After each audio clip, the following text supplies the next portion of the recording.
1989ರಲ್ಲಿ ಆ ಚುನಾವಣೆ ನಡೆದಾಗ ಎಸ್.ಎಂ. ಕೃಷ್ಣ ಅವರು ವಿಧಾನಸಭೆಯ ಸಭಾಪತಿಗಳಾಗಿದ್ದರು, ಸಭಾಧ್ಯಕ್ಷರಾಗಿದ್ದರು.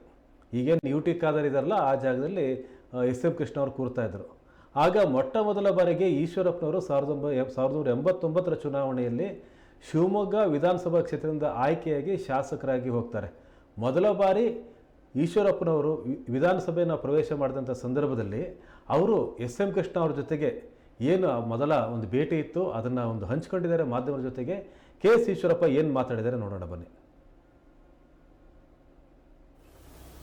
ಎಸ್.ಎಂ. ಕೃಷ್ಣರವರು ಇವತ್ತು ನಮ್ಮ ಜೊತೆಗಿಲ್ಲ ಅಂಥೇಳಿ ತುಂಬ ದುಃಖ ಆಗಿದೆ. ನಾನು ಮೊದಲನೇ ಬಾರಿ 1989ರಲ್ಲಿ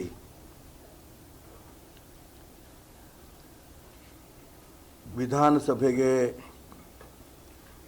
ಎಂಟ್ರಾದಾಗ ಮಾನ್ಯ ಎಸ್.ಎಂ. ಕೃಷ್ಣರವರು ಸಭಾಧ್ಯಕ್ಷರಾಗಿದ್ದರು.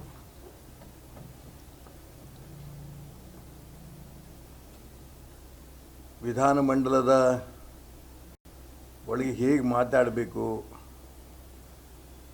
ಈ ಕಲ್ಪನೆ ಕೂಡ ನನಗಿರಲಿಲ್ಲ. ಎಸ್.ಎಂ. ಕೃಷ್ಣರವರು ಸಭಾಧ್ಯಕ್ಷರಾಗಿ ಆಯ್ಕೆ ಆದಾಗ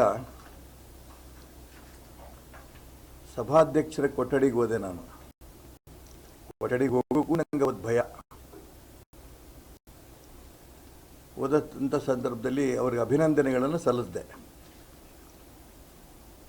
ಪರಿಚಯ ಮಾಡಿಕೊಂಡೆ. ನಾನು ಶಿವಮೊಗ್ಗದಿಂದ ಗೆದ್ದು ಬಂದಿದ್ದೀನಿ ಸರ್ ಅಂತ.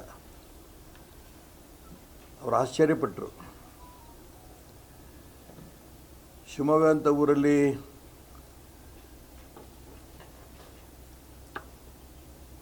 ನೀನು ಅದು ಹೇಗಪ್ಪ ಗೆದ್ದು ಬಂದೆ, ಹಿಂದುಳಿದವರು ಹೊಡೆದವ್ರು ಯಾರು ಅಲ್ಲಿ ಗೆದ್ದಿಲ್ಲ ಇವತ್ತಿನ ತನಕ ಅಂತ ಹೇಳಿದರು.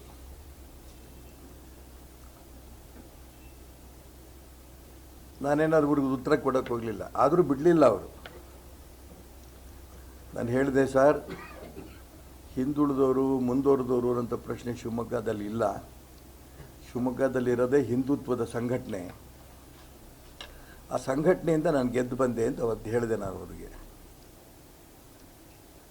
ಬೆನ್ನು ತಟ್ಟಿದ್ರು. ನನಗೆ ಭಾಳ ಸಂತೋಷ ಆಯಿತು ಅವ್ರು ಬೆನ್ನು ತಟ್ಟಿದಾಗ. ನಾನು ನೇರವಾಗಿ ಅವರಿಗೆ ಇರೋ ವಿಚಾರ ಒಪ್ಕೊಂಡು ಹೇಳಿದೆ, ಸರ್ ವಿಧಾನಸೌಧದಲ್ಲಿ ಏನು ಮಾತಾಡಬೇಕು, ಏನು ಬಿಡಬೇಕು, ಹೇಗೆ ಕೆಲಸಗಳು ತೊಗೋಬೇಕು, ಕ್ಷೇತ್ರದ ಕೆಲಸ ಆಗಲಿ, ಜಿಲ್ಲೆ ಕೆಲಸ ಆಗಲಿ, ರಾಜ್ಯದ ಕೆಲಸ ಆಗಲಿ ಹೇಗೆ ತೊಗೋಬೇಕು ಅಂತ ನನಗೆ ಗೊತ್ತಿಲ್ಲ ಅಂತ ಅಂದಾಗ ಭಾಳ ಸುಲಭವಾಗಿ ನನಗೆ ಹೇಳಿಕೊಟ್ರು. ನಿನ್ನ ಕ್ಷೇತ್ರದಲ್ಲಿ ಏನೇನು ಸಮಸ್ಯೆಗಳಿದೆ ಅದನ್ನು ಒಂದು ಪಟ್ಟಿ ಮಾಡು.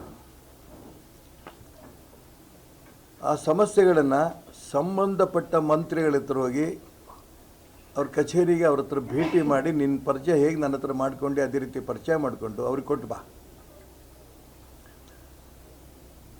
ಅದಾದ ನಂತರ ಹೇಗೆ ಪ್ರಶ್ನೆಗಳು ಕೇಳಬೇಕು, ಹೇಗೆ 0 ಅವರ್ನಲ್ಲಿ ಏನೇನು ಮಾತಾಡಬೇಕು, ಬಜೆಟ್ ಮೇಲೆ ಹೇಗೆ ಮಾತಾಡಬೇಕು, ಎಲ್ಲವನ್ನೂ ಕೂಡ ಇನ್ನು ಪುಣ್ಯಕ್ಕೆ ಆ ಸಂದರ್ಭದಲ್ಲಿ ಯಾರು ಇಲ್ದಿದ್ದಕ್ಕೋಸ್ಕರ ಒಂದು 10 ನಿಮಿಷ ನನಗೆ ಅಷ್ಟು ಎಕ್ಸ್ಪ್ಲೈನ್ ಮಾಡಿದಂಥ ನನ್ನ ರಾಜಕೀಯ ಗುರುಗಳು ಇವತ್ತು ನನ್ನನ್ನು ಬಿಟ್ಟು ಅಗಲಿದ್ದಾರೆ ಅಂತ ಕೇಳಿ ತುಂಬ ದುಃಖ ಆಗಿದೆ. ಮತ್ತು ಅವತ್ತು ನಾನು ಕಲ್ತಿದ್ದೇನು ಅಂತಂದರೆ, ನಾನು ಗೆದ್ದಿದ್ದು 4 ಜನ MLAಗಳು BJPಯಿಂದ. ಆಗ ಅವ್ರಿಗೆ ಪಕ್ಷ ಅನ್ನೋಂಥ ಪ್ರಶ್ನೆನೇ ಬರಲಿಲ್ಲ. ಪಕ್ಷಾತೀತವಾಗಿ ಹೇಗೆ ಎಲ್ರಿಗೂ ನಡ್ಕೋಬೇಕು ಅನ್ನೋದನ್ನು ಅವರಿಂದ ನಾನು ಕಲಿತೆ. ನಿಜ ಅವ್ರು ಕಾಂಗ್ರೆಸ್ ಇರ್ಬೋದು, ಅನೇಕ ವರ್ಷ ಕಾಂಗ್ರೆಸ್ನಲ್ಲಿದ್ದು ಎಲ್ಲ ಹುದ್ದೆಗಳನ್ನು ಅವರು ಅಲಂಕಾರ ಮಾಡಿದ್ರು. ಈ ದೇಶದ ವಿದೇಶಾಂಗ ಸಚಿವರ ತನಕನೂ, ಹಾಗೆ ಅಂತಾರಾಷ್ಟ್ರೀಯ ಮಟ್ಟದಲ್ಲೂ ಕೂಡ ಪ್ರಖ್ಯಾತಿ ಆದಂಥ ವ್ಯಕ್ತಿ. ಆದರೆ ಕೊನೆಗೆ ರಾಜಕಾರಣದಲ್ಲಿ ಅವ್ರಿಗೆ ಅನ್ನಿಸ್ತು,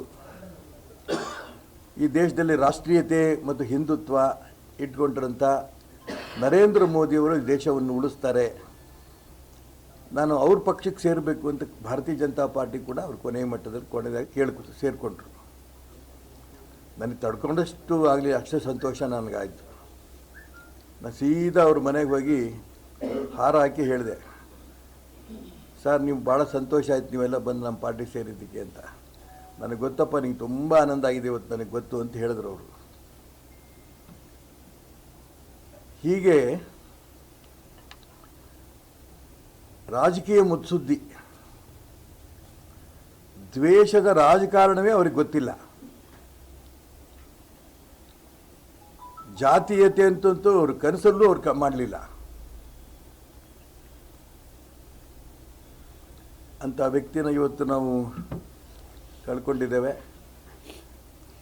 ನಿಜ, ಸ್ವಾಭಾವಿಕವಾಗಿ ಯಾರನ್ನೇ ನಾವು ಕಳ್ಕೊಂಡ್ರೂ ಕೂಡ ಗಂಟ್ಲಿಂದ ಮೇಲೇ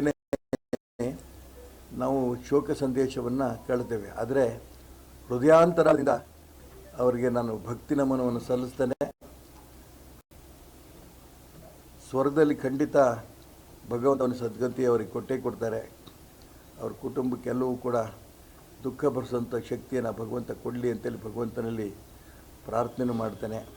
ಅವರೇನು ಅವ್ರ ಜೀವನದಲ್ಲಿ ನನಗೆ ಮಾರ್ಗದರ್ಶನ ಮಾಡಿದ್ರು, ಎಲ್ಲ ಪಕ್ಷದವ್ರ ಜೊತೆಗೆ, ಎಲ್ಲ ಜಾತಿ ಎಲ್ಲ ಧರ್ಮದವ್ರ ಜೊತೆಗೆ ಸಂತೋಷವಾಗಿರಬೇಕು ಅನ್ನೋಂಥ ಮಾತನ್ನು ಅವರು ಏನು ಅವ್ರ ನಡವಳಿಕೆಯಲ್ಲಿ ಕಂಡರೋ ಖಂಡಿತ ಅದನ್ನು ನನ್ನ ಜೀವನದಲ್ಲಿ ಮುಂದುವರಿಸ್ಕೊಂಡು ಹೋಗ್ತೇನೆ ಅಂತ ಮಾತನ್ನು ಈ ಸಂದರ್ಭದಲ್ಲಿ ಹೇಳ್ತಾ ಅವರಿಗೆ ನನ್ನ ಬಾಷ್ಪಾಂಜಲಿಗಳನ್ನು ಸಲ್ಲಿಸ್ತೇನೆ. ಎಸ್.